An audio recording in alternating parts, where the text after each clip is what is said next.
बहुत सारे साढ़े पंजाबी कलाकार भरावां ने योगदान पाया। आ एक जा रहा योगदान, वो भी यही गल कह रहा। तो थोड़ा सारिਆਂ ਦਾ तह दिल तो शुक्रिया, जिन्नियां भी संगतां दूरों नेड़ों पहुँचियां ने। मेरे तो पहला बहुत सारे बुलारे बहुत वधिया वधिया गल्लां तुहानूं समझा के भी गए ने, दस के भी गए ने। तो पंजाब दे दर्दियों, किसान भरावो, नौजवान वीरो, आपां सारे पिंडां दे रहण वाले बंदे हाँ। तुसीं आम ही देखिया होना, जदों दो भरा किते लड़दे होण ते तीजा बंदा की करदा हुंदा, उन्हां नूं होर लड़ाउंदा है ते तमाशा देखदा हुंदा। तो ये जिहड़ा समां जिहड़ा चल रिहा, यही सबक सानूं सिखा रिहा भी इकट्ठे होइए एक वारी। जिहड़े माड़े मोटे जे कोई गिले शिकवे हैगे अपने, वो सारे खत्म करिए। पहला भाई लखे होना ने भी तुहानूं बार बार यही गल्लां कहियां भी प्लैनिंग थोड़ी की होनी चाहिए है, क्योंकि जदों भी कोई जंग जितनी इकल्ले हथियारां नाल नहीं जित्ती जाती हुंदी, उहदे लई विਉਂਤਬੰਦੀ होनी चाहिए है प्रॉपर। और जिहड़े सातों छोटी उम्र के साडे वीर आए हुए ने, मोबाइल फोन वाले जिहड़े मेरे वीर आ, उन्होंने मैं जरूर ये कहूँगा भी देखो, जिहड़े फोन है ना, तुसीं सच जाणिओ अपने कोले समा साल जां 1.5 साल, हद 2 साल, थोतों इहदा खर्चा नहीं चक्या जाना, ना ये फोन रहने आ तुहाडे कोले। ये पक्की गल है। जे हुण ना आपां समा संभिया तो समा हथों निकल जाना, तो मुड़ के फिर अपने कोले उही कुछ रह जाना, जिहड़ा कुछ हैगा वो भी नहीं रहना। तो तुसीं सारे बहुत सियाणे हो, मेरे तो बहुत ज़्यादा समझदार हो, सारिਆਂ ਨੂੰ पता भी मुद्दा की है। इधर उधर ਦੀਆਂ ਜਿਹੜੀਆਂ अफवाहां ने, उन्हां तो भी जरूर बचना, सुचेत रहना। बाई लखे ने बड़ी वधिया गल कही भी, कहते जदों लहरां बड़ियां उठदियां, बहुत सारियां लहरां उठदियां ने, आज़ादी की लहर ही ला लो तुसीं, जिहड़ी कामयाब हुई, आज़ादी की लहर कामयाब हुई, तो उहदे कारण की सी, उन्हां कारणां नूं समझना पैना। ते जिहड़ियां लहरां दे विच गलत आंसर बण जांदे ने, गुमराह करने वाले बण जांदे ने, उन्हां तो जरूर बचना। तो ये जिहड़ा मुद्दा है ना, बहुत वधिया गल है। जे बई ने पुछया भी जिहड़ा खेती ऑर्डीनेंस तुहानूं पता ने, सारिਆਂ ਨੂੰ पता नहीं, इनू समझो। तो असी सारे साडा जिहड़ा ये परिवार है, अपना सारा ही परिवार आ, सारा पंजाब ही, जिवें बाई ने कहा सारा पंजाब ही अपना घर है। आ हाड़ दे विच जदों अग्गां लगदियां कणकां नूं, उदों मैं देखिया साडे पिंड कणक नूं अग लगी। तुहानूं एग्जाम्पल दिंदा छोटी जी, इधरले पासे नूं हवा चलदी है, कणक नूं अग लगी, इधरले पासे एक मुंडे दा घर है, वो इदां खड़ा देखी जांदा है। तो थोड़े टाइम बाद हवा ने रुख बदल लिया, तो जदों उधर नूं जाण लगी फिर भज लिया, तो फिर रोंदा भी सी। तो इस करके ये हवा नूं समझो, ये हवा अपने सारिਆਂ नूं आउणी है। किते ये ना सोचो जे मैं अज सही गल आ, मैं सोचा कि मेरा तो काम चली जाता, खाड़े लगी जाते हैं। जिहड़ी प्रोडक्शन है ना, सब तो पहला चाहे कोई गाउण वाला है, साडे पुलिस मुलाजम खड़े ने, कोई भी डिपार्टमेंट है, कोई भी कामकार है, वो खेती तो शुरू होंदी है।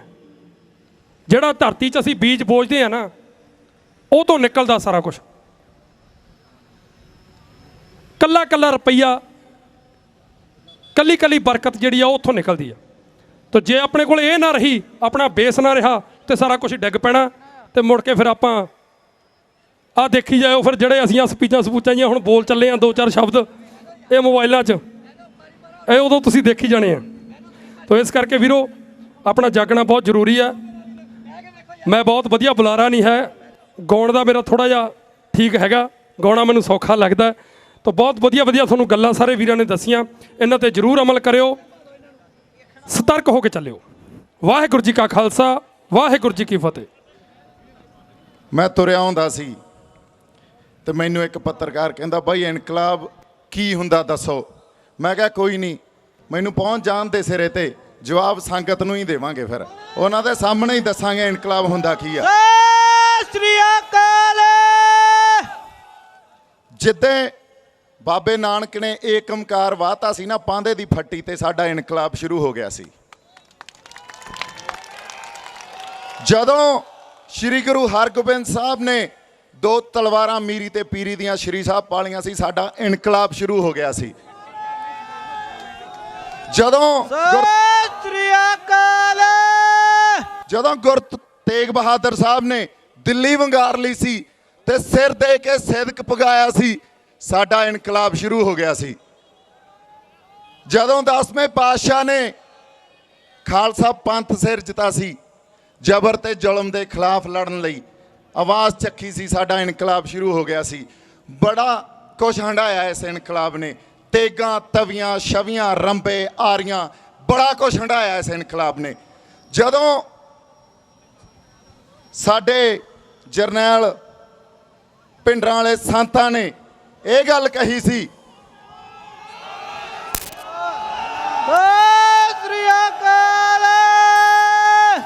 ਸੰਤ ਜਰਨੈਲ ਸਿੰਘ ਭਿੰਡਰਾਂ ਵਾਲਿਆਂ ਨੇ ਕਿਹਾ ਸੀ ਇਹ ਗੁਲਾਮੀ ਨੂੰ ਗਲੋਂ ਲਾਉਣਾ ਪੈਣਾ।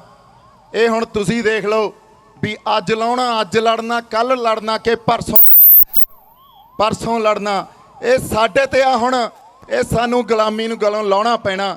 ਮਿੱਤਰੋ, ਲੜਾਈ ਆ ਜਿਹੜੀ, ਸੰਘਰਸ਼ ਆ, ਉਹ ਸਿਦਕ ਨਾਲ ਹੀ ਨਿਭਾਏ ਜਾਂਦੇ ਆ। ਉੱਥੇ ਸਮਰਪਣ ਹੋ ਕੇ ਸਿਰ ਦੇਣੇ ਪੈਂਦੇ ਆ, ਸਿਰ ਤੋਂ ਬਿਨਾ ਸੰਘਰਸ਼ ਨਹੀਂ ਲੜੇ ਜਾਂਦੇ। ਤੇ ਇਹ ਧਾਰਨਾਵਾਂ ਜਿਹੜਾ ਬਾਈ ਕਹਿੰਦਾ ਸੀ ਵੀ ਭਗਤ ਸਿੰਘ ਗਵਾਂਢੀਆਂ ਦੇ ਜੰਮੇ, ਇਹਨਾਂ ਧਾਰਨਾਵਾਂ ਨੂੰ ਤਿਆਗੋ, ਇਹਨਾਂ ਨੂੰ ਖੰਡਨ ਕਰੋ ਇਹਨਾਂ ਦਾ। ਇਹ ਸਾਨੂੰ ਭੰਬਲ ਭੂਸੇ 'ਚ ਪਾਉਣ ਨੂੰ ਧਾਰਨਾਵਾਂ ਬਣੀਆਂ। ਲੋਕ ਕਿਹੜਾ ਦੱਸੋ ਸਮਰਪਣ ਨਹੀਂ ਆ। ਇੱਥੇ ਆ ਧੁੱਪ 'ਚ ਖੜੇ ਆ ਜਿਹੜੇ ਮਰਜ਼ੀ ਤੋਂ ਸਿਰ ਮੰਗ ਲਓ, ਵੰਗਾਰਨੇ ਪੈਂਦੇ ਆ। ਨੌਜਵਾਨਾਂ ਨੂੰ ਵੰਗਾਰੋ ਤਾਂ ਸਹੀ, ਜਿਹੜੀ ਗੁਰੂਆਂ ਦੀ ਚਿਣਗ ਇਹਨਾਂ ਦੇ ਅੰਦਰ ਆ, ਉਹ ਚਿਣਗ ਹਜੇ ਵੀ ਹੈਗੀ। ਜੇ ਅਸੀਂ ਸ੍ਰੀ ਅਕਾਲ ਔਰ ਜ਼ਿੰਦਾਬਾਦ ਜ਼ਿੰਦਾਬਾਦ ਜ਼ਿੰਦਾਬਾਦ।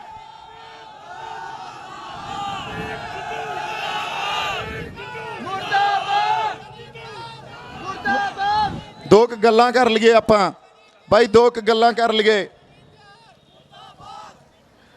ਗੱਲਾਂ ਇਹ ਆ ਵੀ ਇਹ ਜਿਹੜੀਆਂ ਧਾਰਨਾਵਾਂ ਨਾ, ਵੀ ਸਭ ਕੁਝ ਪਤਾ ਹੋਣਾ ਚਾਹੀਦਾ ਸਾਨੂੰ, ਆਰਡੀਨੈਂਸ ਦਾ ਵੀ ਪਤਾ ਹੋਣਾ ਚਾਹੀਦਾ। ਇਹ ਬਾਲੀ ਵੱਡੀ ਗੱਲ ਨਹੀਂ ਹੁੰਦੀ, ਹਰ ਕਿਸੇ ਨੂੰ ਹਰ ਕੁਝ ਨਹੀਂ ਪਤਾ ਹੁੰਦਾ। ਇੰਨੀ ਕੁ ਗੱਲ ਪੱਲੇ ਬੰਨ ਲਓ। ਸ਼ੰਭੂ ਧਰਨੇ ਤੇ ਇੱਕ 5-7 ਸਾਲ ਦਾ ਜਵਾਕ ਸੀ, ਇੱਕ ਪੱਤਰਕਾਰ ਵੀਰ ਨੇ ਉਹਨੂੰ ਸਵਾਲ ਪੁੱਛਿਆ ਵੀ ਬਾਈ ਤੂੰ ਕਿਉਂ ਆਇਆ ਇੱਥੇ? ਉਹ ਕਹਿੰਦਾ ਮੋਦੀ ਸਾਡੀਆਂ ਜ਼ਮੀਨਾਂ ਖੋਹਦਾ। ਬਸ ਐਡੀ ਗੱਲ ਹੀ ਆ, ਮੋਦੀ ਸਾਡੀਆਂ ਜ਼ਮੀਨਾਂ ਖੋਹਦਾ। ਇਹਦੇ ਉੱਤੇ ਕੁਝ ਪਤਾ ਕਰਨ ਦੀ ਜ਼ਰੂਰਤ ਨਹੀਂ, ਸਾਨੂੰ ਬਾਲੇ ਚੱਕਰਾਂ 'ਚ ਪੈਣ ਦੀ ਜ਼ਰੂਰਤ ਨਹੀਂ। ਜਦੋਂ ਸੰਘਰਸ਼ ਨੂੰ ਕਮਜ਼ੋਰ ਕਰਨਾ ਹੋਵੇ ਨਾ, ਇਹਨਾਂ ਗੱਲਾਂ 'ਚ ਪਾ ਦਿਓ ਵੀ ਪੜ੍ਹ ਕੇ ਆਓ।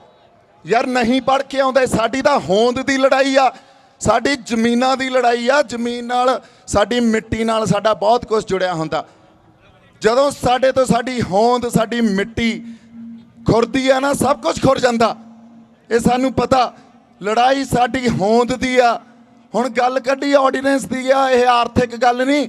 ਅਸੀਂ ਜੇ ਸਮਝੀਏ ਵੀ ਇਹ ਪੂੰਜੀਵਾਦ ਆ ਤੇ ਇਹ ਕੈਪੀਟਲਿਸਟਿਕ ਸੁਸਾਇਟੀ ਆ, ਤੇ ਇਹ ਜਿਹੜੇ ਇਹ ਵੱਡੀਆਂ ਕੰਪਨੀਆਂ, ਕਾਰਪੋਰੇਟ ਕਲਚਰ ਪੰਜਾਬ 'ਚ ਆਊਗਾ ਤੇ ਸਾਡੀਆਂ ਜ਼ਮੀਨਾਂ ਖੋਹ ਲੈਣਗੇ। ਕੱਲੀ ਗੱਲ ਇੱਥੋਂ ਤੱਕ ਹੀ ਸੀਮਤ ਨਹੀਂ, ਇਹ ਅਧੂਰਾ ਸੱਚ ਆ। ਪੂਰਾ ਸੱਚ ਕੀ ਆ? ਪੂਰਾ ਸੱਚ ਇਹ ਆ ਵੀ ਦਿੱਲੀ ਨੇ ਸਾਡੀ ਹੋਂਦ, ਸਾਡੀ ਹਸਤੀ ਮਿਟਾਉਣ ਦਾ ਨੰਬਰ 2 ਕਸ਼ਮੀਰ ਤੋਂ ਬਾਅਦ ਲਾਤਾ। ਹੁਣ ਸਾਨੂੰ ਜਦੋਂ ਗੱਲ ਸਾਡੀ ਹੋਂਦ ਤੇ ਆ ਜਾਂਦੀ ਆ ਤੇ ਜਿਹੜੇ ਸੰਘਰਸ਼ ਵਿੱਢਣੇ ਪੈਂਦੇ ਆ, ਉਹ ਸਮਰਪਣ ਵਾਲੇ ਸੰਘਰਸ਼ ਹੁੰਦੇ ਆ। ਉਹ ਸੰਘਰਸ਼ ਹੁੰਦੇ ਆ ਜਿਹੜੀ ਚਮਕੌਰ ਦੀ ਖੜੀ 'ਚ ਜਦੋਂ 10ਵੇਂ ਪਾਤਸ਼ਾਹ ਨੇ ਕਿਹਾ ਸੀ ਪੰਥ ਵਸੇ ਮੈਂ ਉਜੜਾ ਮਨ ਚਾਓ ਕਨੇਰਾ, ਤੇਰਾ ਤੁਝ ਕੋ ਸੌਂਪ ਕੇ ਕਿਆ ਲਾਗੇ ਮੇਰਾ। ਉਹ ਸਮਰਪਣ ਚਾਹੀਦਾ ਸਾਨੂੰ।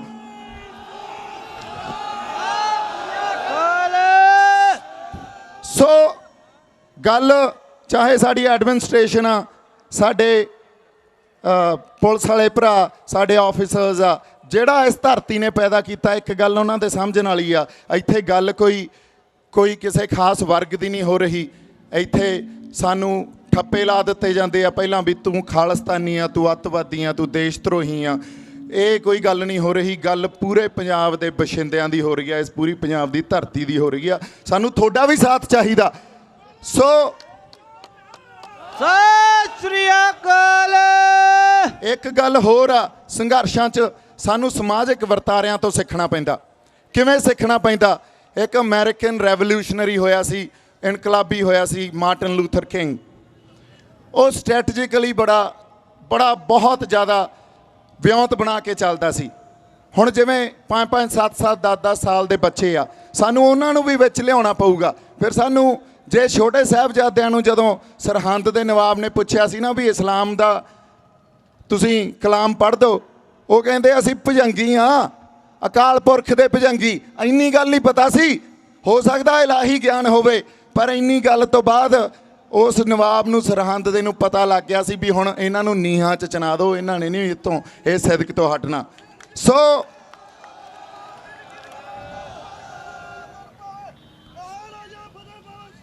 ਸਤਿ ਸ੍ਰੀ ਅਕਾਲ। ਗੱਲ ਮਾਰਟਨ ਲੂਥਰ ਕਿੰਗ ਦੀ ਕਰ ਰਹੇ ਸੀ। ਆ ਇੱਕ ਸਪੀਕਰ ਜਿਹਾ ਤੁਹਾਡਾ ਬੰਦ ਹੋ ਜਾਂਦਾ ਯਾਰ, ਇਹਨੂੰ ਮਾੜਾ ਜਿਹਾ ਚਲਾਓ ਕਰਾਂ। ਆ ਦੇਖਿਓ ਕਿੱਥੋਂ ਚੱਲ ਪਿਆ।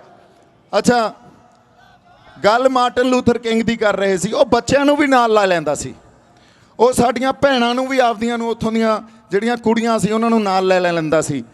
ਕਿਉਂਕਿ ਤੁਸੀਂ ਜਦੋਂ ਕੋਈ ਸੰਘਰਸ਼ ਲੜਨਾ, ਤੁਸੀਂ ਵੱਧ ਤੋਂ ਵੱਧ ਲੋਕਾਂ ਨੂੰ ਲਾਮਬੰਦ ਕਰਨਾ, ਇਹ ਬਹੁਤ ਜ਼ਰੂਰੀ ਹੁੰਦਾ। ਘੱਟ ਤੋਂ ਘੱਟ ਲੋਕਾਂ ਦੀ એનર્ਜੀ ਲੱਗੇ, ਵੱਧ ਤੋਂ ਵੱਧ ਲੋਕ ਲਾਮਬੰਦ ਹੋਣ। ਤੁਹਾਡੀ ਰੈਜ਼ਿਸਟੈਂਸ ਜਿੰਨਾ ਚਿਰ ਪੈਸਿਵ ਰਹੂਗੀ, ਐਕਟਿਵ ਨਹੀਂ ਹੋਊਗੀ, ਉਦੋਂ ਤੱਕ ਸੰਘਰਸ਼ ਬਹੁਤ ਵੱਡਾ ਲਾਮਬੰਦ ਤਰੀਕੇ ਨਾਲ ਲੜਿਆ ਜਾ ਸਕਦਾ। ਉਹਨੂੰ ਪਤਾ ਸੀ। ਹੁਣ ਉਹ ਬੱਚਿਆਂ ਨੂੰ ਕੋਈ ਪੜ੍ਹਾ ਕੇ ਥੋੜੀ ਲਿਆਉਂਦੇ ਸੀ। ਅਸੀਂ ਕਹੀਏ ਯਾਰ ਆਪਦੇ ਬੱਚੇ ਕਿਉਂ ਲੈ ਕੇ ਆਈਏ, ਇਹਨਾਂ ਤੋਂ ਆਰਡੀਨੈਂਸ ਬਾਰੇ ਪਤਾ ਹੀ ਨਹੀਂ। ਉਹ ਯਾਰ ਨਹੀਂ ਪਤਾ, ਇੰਨਾ ਹੀ ਪਤਾ ਵੀ ਸਾਡੀਆਂ ਜ਼ਮੀਨਾਂ ਖੋਹਦਾ ਮੋਦੀ। ਜਦੋਂ ਸਰਕਾਰਾਂ ਬੱਚਿਆਂ ਤੇ ਜ਼ੁਲਮ ਕਰਨਗੀਆਂ ਤਾਂ ਇਹ ਇੰਟਰਨੈਸ਼ਨਲ ਲੈਵਲ ਤੇ ਸੰਘਰਸ਼ ਬਣ ਜੂਗਾ।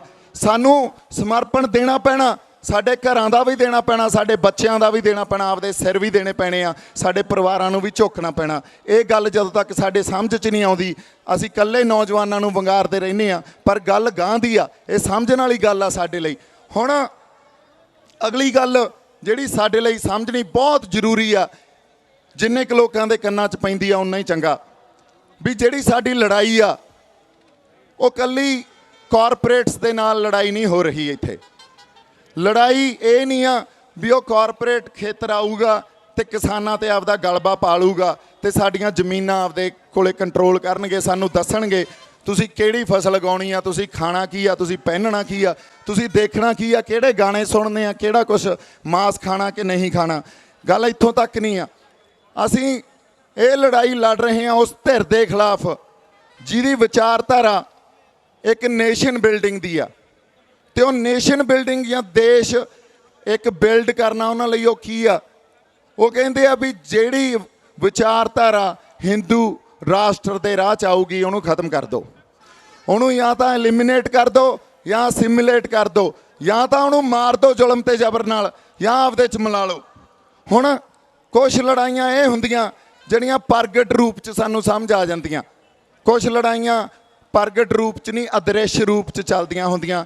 ਇਸੇ ਕਰਕੇ ਸਾਡੇ ਫਲਸਫੇ ਨੂੰ ਵੀ, ਸਾਡੇ ਗੁਰੂ ਨਾਨਕ ਸਾਹਿਬ ਦੇ ਫਲਸਫੇ ਨੂੰ, ਕਿਉਂਕਿ ਪੰਜਾਬ ਨੂੰ ਗੁਰੂ ਨਾਨਕ ਸਾਹਿਬ ਦੇ ਫਲਸਫੇ ਤੋਂ ਬਿਨਾਂ, ਪੰਜਾਬ ਨੂੰ ਸਾਡੀ ਕਿਸਾਨੀ ਤੋਂ ਬਿਨਾਂ ਕਲਪਿਆ ਵੀ ਨਹੀਂ ਜਾ ਸਕਦਾ। ਸੋ ਉਹਨਾਂ ਦੀ ਸੱਟ, ਉਹਨਾਂ ਦੀ ਜਿਹੜੀ ਨਿਗਾਹ ਜੇ ਸਾਡੇ ਸ਼੍ਰੀ ਗੁਰੂ ਗ੍ਰੰਥ ਸਾਹਿਬ ਤੇ ਗਈ ਆ, ਉਹ ਗੁਰੂ ਨਾਨਕ ਸਾਹਿਬ ਦੇ ਫਲਸਫੇ ਨੂੰ ਢਾਉਣ ਖਾਤਰ ਗਈ ਆ। ਸੋ ਇਸ ਕਰਕੇ ਗੱਲ ਸਮਝਣੀ ਬੜੀ ਜ਼ਰੂਰੀ ਆ। ਇਹ ਕੱਲੀ ਆਰਥਿਕ ਲੜਾਈ ਨਹੀਂ ਆ, ਇਹਦਾ ਇੱਕ ਰਾਜਸੀ ਮੰਤਵ ਜਾਂ ਇੱਕ ਜਿਹੜੀ ਸਰਕਾਰ ਜਾਂ ਇਸ ਵੇਲੇ ਸਾਡੇ ਹੁਕਮਰਾਨ ਆ ਉਹਨਾਂ ਦਾ ਇਹਦੇ 'ਚੋਂ ਮੰਤਵ ਦੂਜਾ ਕੀ ਆ। ਨਹੀਂ ਤਾਂ ਜਦੋਂ ਲੋਕ ਲਹਿਰ ਖੜੀ ਹੋ ਜੇ ਤੇ ਸਰਕਾਰ ਕਈ ਵਾਰੀ ਹਿੱਲ ਜਾਂਦੀ ਹੁੰਦੀ ਆ। ਸਰਕਾਰ ਫॉर ਟਾਈਮ ਬੀਇੰਗ ਜੇ ਕੱਲੀ ਆਰਥਿਕ ਗੱਲ ਹੁੰਦੀ ਤਾਂ ਹੋ ਸਕਦਾ ਫॉर ਟਾਈਮ ਬੀਇੰਗ ਇਸ ਗੱਲ ਨੂੰ ਵਾਪਸ ਖਿੱਚ ਲੈਂਦੀ ਵੀ ਕੋਈ ਨਹੀਂ, ਫॉर ਟਾਈਮ ਬੀਇੰਗ ਲੋਕਾਂ ਦੇ ਰੋਹ ਨੂੰ, ਲੋਕਾਂ ਦੇ ਉਭਾਰ ਨੂੰ ਅਸੀਂ ਸਮਝ ਕੇ ਇਹਨੂੰ ਪਾਸੇ ਕਰ ਦਈਏ ਤੇ ਸਾਡੀਆਂ ਸਿਰਾਂ ਦੀ ਗਿਣਤੀ ਇਹ ਤੋਂ ਘੱਟ ਹੋਊਗੀ। ਪਰ ਸਰਕਾਰ ਨੇ ਨਹੀਂ ਹਿੱਲਣਾ। ਇਹ ਪਹਿਲਾਂ ਹੀ ਪਤਾ ਸੀ ਮੈਨੂੰ, ਰਾਸ਼ਟਰਪਤੀ ਨੇ ਵੀ ਸਾਈਨ ਕਰ ਦੇਣਾ, ਇਹਨੇ ਲਾਅ ਬਣ ਜਾਣਾ। ਇਸ ਲੈਜਿਸਲੇਸ਼ਨ ਨੂੰ ਅਸੀਂ ਕਾਨੂੰਨੀ ਤੌਰ ਤੇ ਵੀ ਲੜਾਈ ਦੇਵਾਂਗੇ, ਪਰ ਸਾਡੇ ਮੋਰਚੇ ਵੀ ਜਾਰੀ ਰਹਿਣਗੇ, ਕਿਉਂਕਿ ਹਰ ਲੜਾਈ ਹਰ ਮੋਰਚੇ ਤੇ ਜ਼ਰੂਰੀ ਹੁੰਦੀ ਆ। ਸਾਨੂੰ ਪਤਾ ਸਾਨੂੰ ਸੁਪਰੀਮ ਕੋਰਟ ਤੋਂ ਨਿਆਂ ਨਹੀਂ ਮਿਲਣਾ, ਇਹ ਗੱਲ ਪਹਿਲਾਂ ਹੀ ਪਤਾ, ਪਰ ਫਿਰ ਵੀ ਲੜਾਈ ਲੜਨੀ ਪੈਂਦੀ ਆ, ਕਿਉਂਕਿ ਕਈ ਵਾਰੀ ਕਈ ਨੇਕ ਰੂਹ, ਕੋਈ ਨੇਕ ਜੱਜ ਬੈਠਾ ਹੁੰਦਾ ਜਿਹੜਾ ਮਾੜਾ ਮੋਟਾ ਨਿਆਂ ਕਿਤੇ ਦੇ ਜਾਂਦਾ। ਇਸ ਕਰਕੇ ਉਹ ਲੜਾਈ ਵੀ ਲੜਨੀ ਜ਼ਰੂਰੀ ਆ, ਇਹ ਮੋਰਚਿਆਂ ਵਾਲੀ ਲੜਾਈ ਵੀ ਲੜਨੀ ਜ਼ਰੂਰੀ ਆ। ਦੋ ਤਿੰਨ ਗੱਲਾਂ ਬੜੀਆਂ ਜ਼ਰੂਰੀ ਆ ਲੜਾਈ ਲੜਨ ਲਈ, ਦੋ ਤਿੰਨ ਯੂਨੀਵਰਸਲ ਮਤਲਬ ਪ੍ਰਿੰਸੀਪਲ ਆ ਇਹ, ਸਮਝ ਲਓ ਤੁਸੀਂ। ਪਹਿਲੀ ਗੱਲ ਸਾਨੂੰ ਇਹ ਪਤਾ ਹੋਵੇ ਸਾਡਾ ਦੁਸ਼ਮਣ ਕੌਣ ਆ। 84 ਤੋਂ ਬਾਅਦ ਕੌਮ ਨੇ ਲੜਾਈ ਲੜੀ। ਅੱਛਾ, ਉਦੋਂ ਸਾਡੇ 'ਚ ਦੋ ਫਾੜ ਰਹੀ, ਸਾਨੂੰ ਇਹ ਹੀ ਨਹੀਂ ਪਤਾ ਸੀ ਸਾਡਾ ਦੁਸ਼ਮਣ ਕੌਣ ਆ। ਜਿਹੜਾ ਕਿਸਾਨ ਜਾਂ ਪਿੰਡਾਂ 'ਚ ਰਹਿਣ ਵਾਲੇ, ਉਹਨਾਂ ਨੂੰ ਤਾਂ ਐਂ ਲੱਗਦਾ ਸੀ ਵੀ ਆ ਦਰਬਾਰ ਸਾਹਿਬ ਤੇ ਅਟੈਕ ਹੋ ਗਿਆ, ਸਾਡੇ ਪੱਲੇ ਕੀ ਰਹਿ ਗਿਆ ਹੁਣ। ਪਰ ਜਿਹੜੇ ਸ਼ਹਿਰ 'ਚ ਰਹਿੰਦੇ ਸੀ ਜਾਂ ਡਾਕਟਰ ਮਨਮੋਹਨ ਸਿੰਘ ਵਰਗੇ ਜਿਹੜੇ ਸਾਡੇ ਪ੍ਰਧਾਨ ਮੰਤਰੀ ਬਣੇ ਆ, ਉਹ ਜਨੇਵਾ ਇੰਟਰਨੈਸ਼ਨਲ ਹਿਊਮਨ ਕਨਵੈਨਸ਼ਨ ਤੇ ਜਾ ਕੇ ਇਹ ਕਹਿ ਰਹੇ ਸੀ ਵੀ ਪੰਜਾਬ 'ਚ ਤਾਂ ਕੁਝ ਹੋਇਆ ਹੀ ਨਹੀਂ, ਕਿਸੇ ਨਾਲ ਕੋਈ ਜ਼ਬਰ ਜ਼ੁਲਮ ਹੋ ਹੀ ਨਹੀਂ ਰਿਹਾ। ਉਹ ਤਾਂ ਉੱਥੇ ਕੁਝ ਲੋਕਾਂ ਨੇ ਵਿਦਰੋਹ ਕੀਤਾ ਸੀ ਤੇ ਸਰਕਾਰ ਨੇ ਉਹ ਵਿਦਰੋਹ ਦਬਾ ਲਿਆ। ਸੋ ਸਾਡੇ ਐਲੀਟਸ ਨੂੰ ਤਾਂ ਪਤਾ ਹੀ ਨਹੀਂ ਸੀ ਵੀ ਸਾਡਾ ਦੁਸ਼ਮਣ ਕੌਣ ਆ। ਸੋ ਸਭ ਤੋਂ ਪਹਿਲਾਂ ਕੌਮ ਨੂੰ ਇਹ ਪਤਾ ਹੋਣਾ ਚਾਹੀਦਾ ਸਾਡਾ ਦੁਸ਼ਮਣ ਕੌਣ ਆ। ਦੂਜੀ ਗੱਲ, ਸਾਨੂੰ ਇਹ ਪਤਾ ਹੋਣਾ ਚਾਹੀਦਾ ਅਸੀਂ ਕੌਣ ਆ। ਅਸੀਂ ਉਦੋਂ ਹੀ ਸਾਡੇ ਆਪ ਨੂੰ ਆਪਦੀ ਪਛਾਣ ਹੋ ਸਕੂਗੀ ਜਦੋਂ ਸਾਨੂੰ ਗੁਰੂ ਨਾਨਕ ਸਾਹਿਬ ਦੇ ਫਲਸਫੇ ਦੀ ਪਛਾਣ ਆ, ਜਦੋਂ ਸਾਨੂੰ ਸਰਬੱਤ ਦੇ ਭਲੇ ਦੀ ਪਛਾਣ ਆ, ਜਦੋਂ ਤੱਕ ਸਾਨੂੰ ਮਾਨਸ ਕੀ ਜਾਤ ਸਭੇ ਇੱਕੋ ਪਹਿਚਾਣ ਬੋ ਦੀ ਪਹਿਚਾਣ ਆ। ਆਹ ਦਰਜਾ ਬਦਰਜੀ ਖਤਮ ਕਰ ਦਈਏ, ਦਰਜਾ ਬਦਰਜੀ ਇਸ ਦਰਜੇ 'ਚ ਵੀ ਖਤਮ ਕਰ ਦਈਏ। ਮੈਂ ਜਦੋਂ ਤੋਂ ਆਇਆ ਮੇਰਾ ਜੀ ਕਰੀ ਜਾਂਦਾ ਵੀ ਮੈਂ ਛਾਲ ਮਾਰ ਕੇ ਇੱਥੇ ਬਹਿ ਜਾਂ ਵਿੱਚ, ਕਿਉਂਕਿ ਆਹ ਵੀ ਦਰਜਾ ਬਦਰਜੀ ਹੋ ਗਈ। ਇੱਥੇ ਉੱਤੇ ਬਿਠਾਤੇ, ਇੱਥੇ ਥੱਲੇ ਬੈਠੇ ਹੋ, ਐਂ ਹੋ ਗਿਆ ਵੀ ਸਾਨੂੰ ਬੜਾ ਕੁਝ ਪਤਾ ਤੇ ਤੁਹਾਨੂੰ ਪਤਾ ਨਹੀਂ। ਐਡੀ ਕੋਈ ਗੱਲ ਨਹੀਂ ਹੁੰਦੀ, ਸਾਨੂੰ ਸਾਰਿਆਂ ਨੂੰ ਸਭ ਕੁਝ ਹੀ ਪਤਾ ਹੁੰਦਾ, ਜਾਂ ਜਿੰਨਾ ਕਿ ਪਤਾ ਹੁੰਦਾ ਉਹਨਾਂ ਕੀ ਪਤਾ ਹੁੰਦਾ। ਸੋ ਇਹ ਦਰਜਾ ਬਦਰਜੀ ਨੂੰ ਵੀ ਸਾਨੂੰ ਸੰਬੋਧਨ ਕਰਨਾ ਪੈਣਾ, ਐਡਰੈਸ ਕਰਨਾ ਪੈਣਾ। ਸੋ ਨੋ ਯੋਰਸੈਲਫ ਦੂਜਾ ਰੂਲ ਆ, ਸਾਨੂੰ ਸਾਡਾ ਪਤਾ ਹੋਵੇ ਅਸੀਂ ਕੌਣ ਆ। ਤੀਜਾ ਗੋਲਡਨ ਪ੍ਰਿੰਸੀਪਲ। ਉਹ ਭਾਈ ਇੱਕ ਮਿੰਟ ਯਾਰ, ਜਾਂ ਤਾਂ ਚੁੱਪ ਕਰ ਜੀਏ ਆਪਾਂ। ਕੋਈ ਨਹੀਂ ਹੁਣ ਜਿਵੇਂ ਖੜੇ ਆ ਜਿਹੜੇ ਨਹੀਂ ਬਹਿੰਦੇ ਆ, ਬਾਈ ਸੰਗਤ ਦਾ ਹੁਕਮ ਆ, ਸੰਗਤ ਦਾ ਹੁਕਮ ਨਾ ਟਾਲੋ, ਬਹਿ ਜਾਓ। ਗੱਲ ਐਨ ਜਮਾ ਮੌਕੇ ਤੇ ਆਈ ਆ, ਬਹਿ ਜਾਓ। ਤੀਜਾ ਗੋਲਡਨ ਪ੍ਰਿੰਸੀਪਲ, ਬਾਈ ਧਿਆਨ ਨਾਲ ਸੁਣ ਲਿਓ ਇਹ, ਕਿਉਂਕਿ ਸਾਡੇ ਉਭਾਰ ਪਹਿਲਾਂ ਵੀ ਆਏ ਆ, ਵਿਦਰੋਹ ਪਹਿਲਾਂ ਵੀ ਆਏ ਆ, ਪਰ ਉਹ ਕਿਤੇ ਪਹੁੰਚ ਨਹੀਂ ਸਕੇ। ਕਿਉਂ ਨਹੀਂ ਪਹੁੰਚਦੇ? ਬੜੀ ਜ਼ਰੂਰੀ ਆ। ਜੇ ਮੈਨੂੰ ਚੁੱਪ ਦਾ ਦਾਨ ਬਖਸ਼ੋਗੇ ਸੰਗਤ ਜੀ, ਤਾਂ ਆਹ ਗੱਲ ਬੜੀ ਜ਼ਰੂਰੀ ਆ। ਮੈਂ ਹਮੇਸ਼ਾ ਕਹਿਣਾ ਹੁੰਦਾ, ਲੜਾਈਆਂ, ਉਹ ਯਾਰ ਬਾਈ ਇੱਕ ਮਿੰਟ, ਇਹਨਾਂ ਨੇ ਚਲੋ ਆਈ ਚਲੀ, ਲੜਾਈਆਂ ਪਹਿਲਾਂ ਜਿੱਤੀਆਂ ਜਾਂਦੀਆਂ ਫੇਰ ਲੜੀਆਂ ਜਾਂਦੀਆਂ। ਅਸੀਂ ਹਮੇਸ਼ਾ ਲੜਾਈਆਂ ਪਹਿਲਾਂ ਲੜਦੇ ਹਾਂ, ਫਿਰ ਜਿੱਤਣ ਦੀ ਆਸ ਕਰਦੇ ਹਾਂ। ਸਾਡੇ ਕੋਲੇ ਜਿੱਤ ਨਹੀਂ ਸਾਡੇ ਹੱਥ 'ਚ ਆਉਂਦੀ।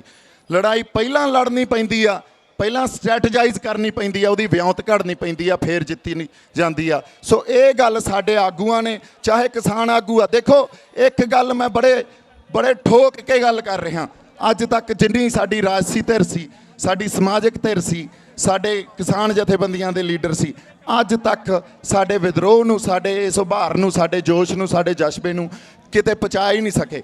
ਜੇ ਅਸੀਂ ਹੁਣ ਕਹਿੰਦੇ ਆ ਵੀ ਕਿਸਾਨ ਜਥੇਬੰਦੀਓ ਲੱਗੋ ਅੱਗੇ, ਯਾਰ ਹੁਣ ਉਹਨਾਂ ਨੇ ਕੀ ਖਾ ਲਿਆ? ਹੁਣ ਉਹ ਕਿੱਥੋਂ ਇਹੋ ਜਿਹੀ ਪੜ੍ਹਾਈ ਪੜ੍ਹ ਕੇ ਆ ਗਏ, ਕਿੱਥੋਂ ਵਿਉਂਤਾਂ ਬਣਾ ਕੇ ਆ ਗਏ ਵੀ ਹੁਣ ਬੜਾ ਕੁਝ ਉਹਨਾਂ ਨੂੰ ਸਿੱਖ ਲਿਆ ਤੇ ਇਹਨੂੰ ਕੋਈ ਸੇਧ ਦੇ ਦੇਣਗੇ। ਸੋ ਆਪਦੇ ਆਪ 'ਚ ਸਪਸ਼ਟਤਾ ਰੱਖਣੀ ਵੀ ਜਿਹੜੇ ਫੈਸਲੇ ਲੈਣੇ ਆ ਉਹ ਸੰਗਤ 'ਚ ਲਓ, ਜਿਹੜੇ ਫੈਸਲੇ ਲੈਣੇ ਆ ਉਹ ਸੰਗਤ 'ਚ ਬੈਠੋ, ਸੰਗਤ ਫੈਸਲੇ ਲਵੇ। ਡਰਾਇੰਗ ਰੂਮਾਂ 'ਚ ਕਮਰਿਆਂ 'ਚ ਬੈਠ ਕੇ ਫੈਸਲੇ ਨਹੀਂ ਲਏ ਜਾਂਦੇ, ਉੱਥੇ ਤਾਂ ਵੇਚੇ ਜਾਂਦੇ ਆ। ਇਸ ਕਰਕੇ ਇਹਨਾਂ ਗੱਲਾਂ 'ਚ ਕੋਈ ਦਮ ਨਹੀਂ, ਇਹਨਾਂ ਗੱਲਾਂ 'ਚ ਸੱਚੀ ਕੋਈ ਦਮ ਨਹੀਂ। ਲੋ ਮੈਂ ਸ਼ਰੇਆਮ ਕਹਿਣਾ ਬਾਈ ਜੀ, ਜੇ ਫੇਰ ਕਿਸੇ ਨੂੰ ਆਪਾਂ ਖੜਾ ਕਰ ਦਾਂਗੇ ਨਾ ਸੰਗਤ ਤੋਂ ਬਿਨਾ, ਫੇਰ ਕਿਸੇ ਜਥੇਬੰਦੀਆਂ ਨੂੰ, ਕਿਸਾਨਾਂ ਨੂੰ ਜਾਂ ਕਿਸੇ ਹੋਰ ਨੂੰ ਇਹ ਸੰਘਰਸ਼ ਦੇ ਦਾਂਗੇ, ਉਹਨਾਂ ਨੇ ਉਹੀ ਕੰਮ ਕਰਨਾ ਜਿਹੜਾ ਸਰਬੱਤ ਖਾਲਸਾ ਨਾਲ ਹੋਇਆ, ਉਹੀ ਕੰਮ ਕਰਨਾ ਜਿਹੜਾ ਬਰਗਾੜੀ ਵੇਲੇ ਹੋਇਆ, ਤੇ ਉਹੀ ਹੁਣ ਹੋ ਜੂ। ਸੋ ਜੇ ਡਰਾਇੰਗ ਰੂਮਾਂ 'ਚ ਫੈਸਲੇ ਲੈਣੇ ਆ, ਫਿਰ ਮੈਂ ਤਾਂ ਨਹੀਂ ਆਉਂਦਾ।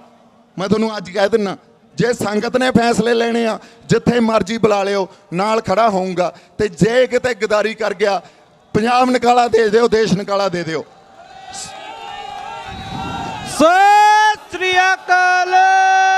ਸੋ ਅੱਛਾ, ਅਗਲੀ ਗੱਲ ਸਾਡੇ ਇੱਕ ਹੋਰ ਗੱਲ ਆ, ਸਾਡੀ ਕਿਸੇ ਦੀ ਵੀ ਇੱਥੇ ਬੈਠੇ ਆ ਜਿਹੜੇ ਇਹਨਾਂ ਦੇ ਅੰਦਰ ਦਰਦ ਆ, ਇਹਨਾਂ ਦੇ ਅੰਦਰ ਜ਼ਮੀਰ ਵੀ ਜਾਗਦੀ ਆ। ਜਿਵੇਂ ਇੱਕ ਹੋਰ ਗੱਲ ਖਾਲਸਤਾਨ ਦੀ ਨਹੀਂ ਹੋ ਰਹੀ, ਪਰ ਗੱਲ ਜਿਹੜੀ ਸਹੀ ਆ ਉਹ ਹੋ ਰਹੀ ਆ। ਸੰਤ ਜਰਨੈਲ ਸਿੰਘ ਪਿੰਡਰਾਂ ਵਾਲੇ ਕਹਿੰਦੇ ਸੀ ਵੀ ਸਰੀਰਕ ਮੌਤ ਮੌਤ ਨਹੀਂ ਹੁੰਦੀ, ਜ਼ਮੀਰ ਦਾ ਮਰ ਜਾਣਾ ਮੌਤ ਆ। ਸੋ ਸਤਿ ਸ੍ਰੀ ਅਕਾਲ। ਇਹਨਾਂ ਦੀਆਂ ਜ਼ਮੀਰਾਂ ਜਾਗਦੀਆਂ। ਸਾਡੇ ਵਿਚਾਰਾਂ ਦੇ ਵਖਰੇਵੇਂ ਹੋ ਸਕਦੇ ਆ, ਤੁਹਾਡੇ ਸਾਡੇ ਲੀਡਰਾਂ ਦੇ। ਸਾਨੂੰ ਵਿਚਾਰਾਂ ਦੇ ਵਖਰੇਵਿਆਂ ਨੂੰ ਵੀ ਕਿਵੇਂ ਪ੍ਰਵਾਨ ਕਰਨਾ, ਅਸੀਂ ਆਪਦੇ ਆਪ 'ਚ ਗ੍ਰਹਿਣ ਕਰਨਾ, ਉਹਨੂੰ ਕਿਵੇਂ ਮਾਣ ਸਨਮਾਨ ਦੇਣਾ, ਇਹ ਵੀ ਸਿੱਖਣਾ ਪਊਗਾ। ਕਿਉਂਕਿ ਜਦੋਂ ਵਿਚਾਰਾਂ ਦੇ ਵਖਰੇਵਿਆਂ ਦੇ ਨਾਲ ਅਸੀਂ ਤਣਾਅ ਤੇ ਟਕਰਾਅ ਪੈਦਾ ਕਰਾਂਗੇ ਨਾ, ਤੇ ਫਿਰ ਕੋਈ ਸੇਧ ਨਹੀਂ ਮਿਲਦੀ ਹੁੰਦੀ। ਸੋ ਇਸ ਕਰਕੇ ਵਿਚਾਰਾਂ ਦੇ ਵਖਰੇਵੇਂ ਹੋ ਸਕਦੇ ਆ। ਮੈਂ ਇੱਕ ਵਾਰੀ ਫੇਰ ਕਹਿਣਾ ਵੀ ਇਕੱਲੇ ਸਿੱਖ ਨਹੀਂ, ਹਿੰਦੂ ਵੀ ਸਾਡੇ ਭਰਾ। ਜੇ ਕੱਲ ਨੂੰ ਉਹਨਾਂ ਤੇ ਭੀੜ ਪਈ ਆ, ਸਿਰ ਧੜਦੀ ਲਾ ਜਾਾਂਗੇ। ਦਲਿਤ ਵੀ ਸਾਡੇ ਭਰਾ, ਜੇ ਉਹਨਾਂ ਤੇ ਭੀੜ ਪੈਂਦੀ ਆ, ਸਿਰ ਧੜਦੀ ਲਾ ਜਾਾਂਗੇ। ਉਵੇਂ ਹੀ ਸਿੱਖਾਂ ਤੇ ਭੀੜ ਪੈਂਦੀ ਆ, ਸਿਰ ਧੜਦੀ ਲਾ ਜਾਾਂਗੇ। ਸੋ ਜੇ ਸਾਡੇ 'ਚ ਜਜ਼ਬਾ ਗੁਰੂ ਨਾਨਕ ਸਾਹਿਬ ਵਾਲਾ ਹੋਊਗਾ, ਘੱਟ ਗਿਣਤੀ ਨਾਲ ਕੋਈ ਫਰਕ ਨਹੀਂ ਹੁੰਦਾ, ਆ ਜਾਣ ਲੱਖਾਂ ਚੜ੍ਹ ਕੇ। ਇੱਥੇ ਫਲਸਫਿਆਂ ਦੀ ਗੱਲ ਹੁੰਦੀ ਆ। ਜੇ ਕਿਤੇ ਜੇ ਫਲਸਫੇ, ਜੇ ਵਿਚਾਰਧਾਰਾ ਸੱਚੀ ਤੇ ਸੁੱਚੀ ਹੋਵੇ, ਘੱਟ ਗਿਣਤੀ ਕੋਈ ਫਰਕ ਨਹੀਂ ਹੁੰਦਾ, ਫਿਰ ਤਾਂ ਇਕੱਲਾ ਹੀ 1.25 ਲੱਖ ਨਾਲ ਲੜ ਜਾਂਦਾ। ਸੋ ਇਸ ਕਰਕੇ ਸਤਿ ਸ੍ਰੀ ਅਕਾਲ। ਸੋ ਮੇਰੀ ਅਰਦਾਸ ਇਹ ਆ ਸੰਗਤ ਨੂੰ ਵੀ ਇਸ ਗੱਲ ਵਾਸਤੇ ਸਾਡੇ ਕਿਸਾਨ ਜਥੇਬੰਦੀਆਂ, ਸਾਡੇ ਰਾਜਸੀ ਲੀਡਰ, ਸਾਡੇ ਸਮਾਜਿਕ ਲੀਡਰ, ਉਹਨਾਂ ਨੂੰ ਮਜਬੂਰ ਕਰ ਦਿਓ ਵੀ ਜਿਹੜੇ ਫੈਸਲੇ ਲੈਣੇ ਆ, ਜਿਹੜਾ ਕੋਈ ਫੈਸਲਾ ਲੈਣਾ ਸੰਗਤ 'ਚ ਬੈਠ ਕੇ ਲਓ, ਮਤੇ ਸੰਗਤ 'ਚ ਪਗਾਓ। ਸਾਡੀ ਰਵਾਇਤ ਹੀ ਇਹ ਸੀ, ਸਾਡੀ ਰਵਾਇਤ ਹੀ ਇਹ ਸੀ। ਗੁਰੂ ਸਾਹਿਬ ਨੇ ਗੱਲ ਹੀ ਇਹ ਕੀਤੀ ਸੀ ਵੀ ਖਾਲਸਾ ਮੇਰੋ ਰੂਪ ਹੈ ਖਾਸ, ਖਾਲਸੇ में हो करो निवास, खालसा मेरो पिंड पुराण, खालसा मेरी जान की जान, खालसा मेरो सज्जन सूरा, खालसा मेरो सतगुर पूरा। तो तुसी फैसले ਜਿਹੜੇ ਲਵਾਂਗੇ ਸੰਗਤ ਲਵੇ, ਇਹ ਸਭ ਤੋਂ ਵੱਡੀ ਗੱਲ ਹੈ। ਜੇ ਅਸੀਂ ਕਿਤੇ ਇਸ ਰਵਾਇਤ ਤੇ ਵਾਪਸ ਆ ਗਏ, ਫਿਰ ਪੰਜਾਬ ਨੂੰ ਕੋਈ ਨਹੀਂ ਰੋਕ ਸਕਦਾ।